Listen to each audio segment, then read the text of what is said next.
Hi, I'm your host, Joe Fitzgerald. Welcome back to the Visual Lease Data Institute podcast. Here at VL, we help organizations become compliant with FASB, IFRS, and GASB lease accounting standards, while simultaneously improving the financial, legal, and operational performance of their leases. Today, we have two special guests from one of Visual Lease's valued partners, Grant Thornton. Please welcome Lisa Kaestle, Director of Accounting Advisory Services, and Claire Esten, Partner in Audit Services. In 2012, Lisa joined FASB and worked as a project manager on the Leases implementation project for Topic 842. She currently leads Grant Thornton's National Leasing Center of Excellence. She has consulted on over 400 ASC 842 adoptions and also joined me in a webinar hosted by VL earlier this year. Claire has over 25 years working with private companies and not-for-profit organizations serving their audit needs. She has also assisted many organizations with their lease adoption efforts, overseeing the adoption of the FASB and GASB standard for entities that have between 50 up to 2,000 leases. She also leads training for her clients on the lease accounting standards, including sharing best practices and common pitfalls. Hello, Lisa and Claire. Thank you both for joining me today.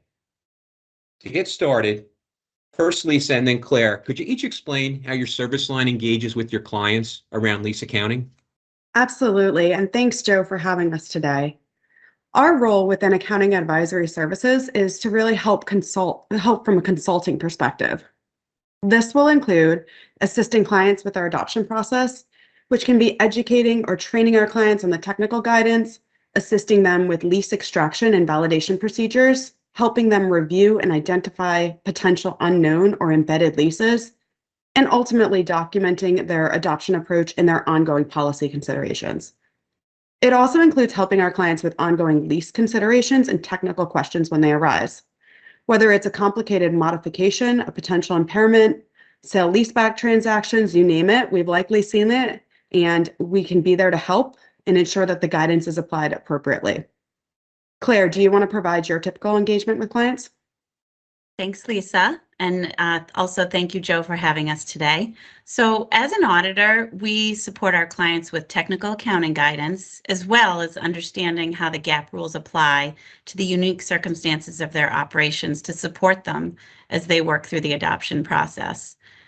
We work with our clients to anticipate how accounting changes might impact their financial statements and how the new requirements might require changes in processes and internal controls as a result of the new accounting rules, such as the lease accounting. We'll provide training, we provide advice on how to approach the project, and we provide input along the way. Another important element of our support is sharing examples, whether through disclosure examples, lease evaluation templates, among other tools to assist our clients. And finally, we also bring in our subject matter experts, like my friend here, Lisa, when the rules are very complex and there are complex agreements that require expertise in the technical application of those rules. So Claire, continuing on that theme, let's talk about some reporting challenges companies currently face. From your experience, what are these types of challenges and how can the client work through them? Great question, Joe. I would say completeness and accuracy. In 2 words, that's 3 words, how I would describe the challenges that companies face with lease accounting, the adoption process.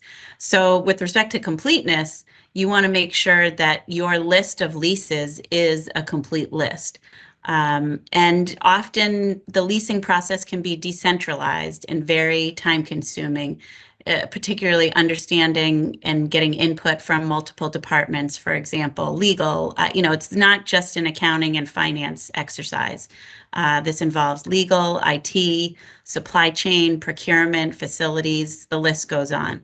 In terms of a solution for that, it's common for organizations to have check-ins, whether it's quarterly, semi-annually, et cetera, and perform accounts payable sweeps to make sure that it's not just new agreements, but also includes modifications, renewals, terminations that are all being appropriately considered of whether they need to be accounted for as a lease.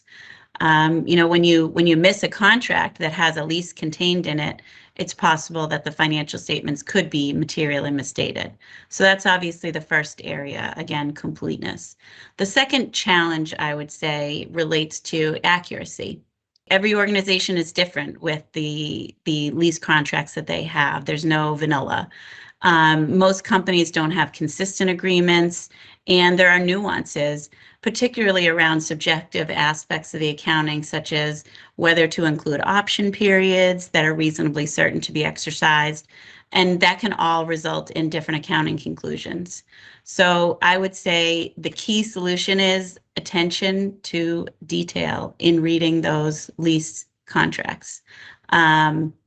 Making sure that you're picking up the right information, whether you're looking at payments to see, are they monthly, are they annual, are they semi-annual? Each lease could be different. And then determining what should be included for lease payments versus items that, expenses that maybe are period costs. All that attention to detail is going to be key to making sure that the accounting is accurate. So Lisa, in your role as a subject matter expert, I'm sure you stay current on everything that's happening. What are some of the emerging topics that companies should keep in mind while adopting the lease accounting standard? Absolutely, and great point. So first, I'd note that the challenges that Claire just discussed, they're not going to go away post-adoption, right? Contracts are going to remain complex. They're going to remain different. It's not all the same and cannot be treated the same. So I think attention to detail is key during adoption. It's also going to be key going forward. I'm also finding that a lot of companies are so heavily focused on their adoption data that they're kind of forgetting about how are they going to remain compliant going into the following year. And so 842, it does significantly reduce complexity in many areas, but there's still going to be subjectivity and judgment and considerations that management's going to need to think through on an ongoing basis. And this can include things like determining your lease term and considering renewal options, whether or not you're reasonably certain. It also can include thinking about tenant improvement allowances and determining who the asset owner is, or thinking about modifications. Again, do you treat it as a new separate contract, or do you treat it as a modification to the existing contract? These and many other areas are going to still involve significant judgment and technical considerations to come to the right and appropriate accounting conclusion. So I think while companies need to ensure that they understand what to do during adoption, I want to make sure that they don't lose sight of some of these nuances and that they continue to educate their team members on how to handle these facts and circumstances and the facts and circumstances that are coming up in their business.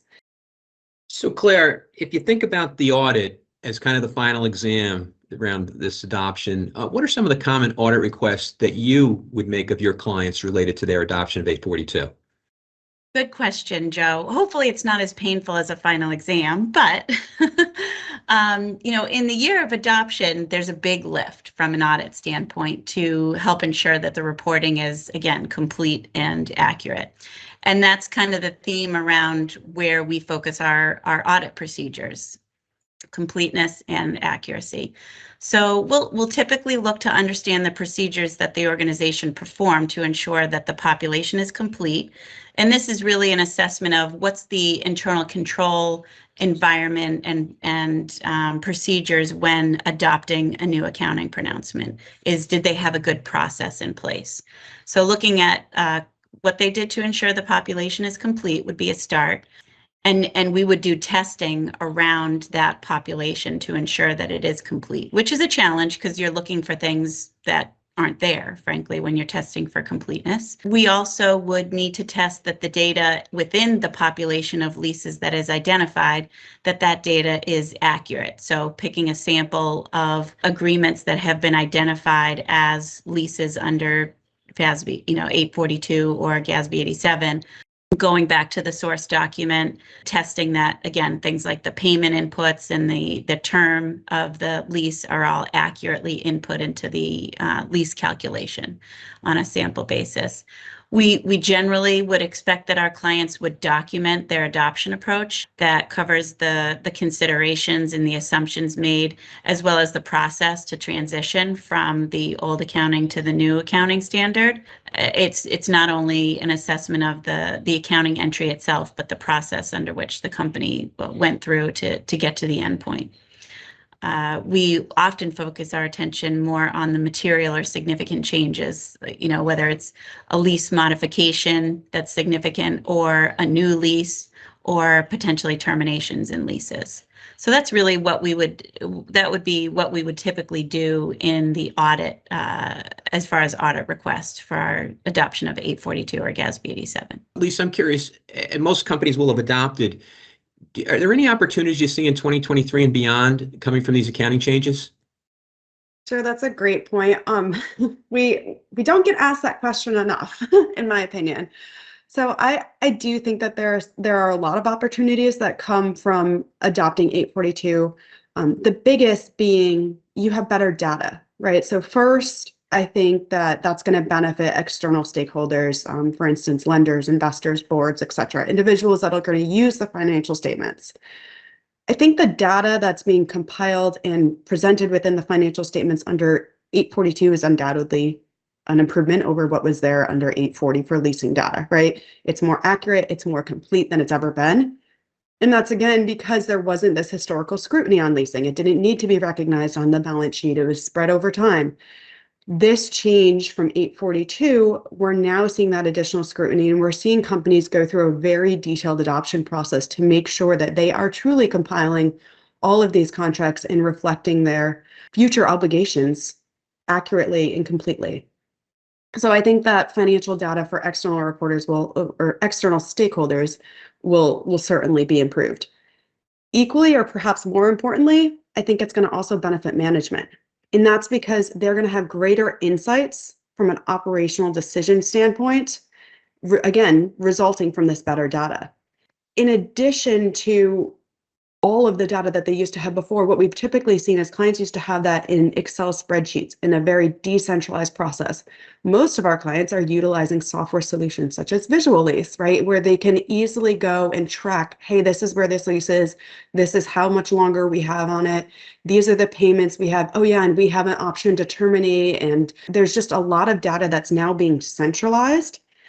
And that really allows them to cut costs potentially and to streamline their operations. This could go in the form of rethinking or revisiting your real estate footprint, consolidating a high volume number of individual contracts. So for instance, if you have a number of different individually negotiated copier leases or printers, maybe you go back and you get an MSA set up so you can consolidate them and get a better rate. The increased transparency that the data is bringing, it will really help management better predict future costs, and it's going to allow them to remain more agile in this kind of ever-changing economic environment that we are seeing. Well, I tell you that you've both really packed some great insights into the last 10 minutes. Any closing thoughts, Claire? Sure. I would say ask your auditors for their help.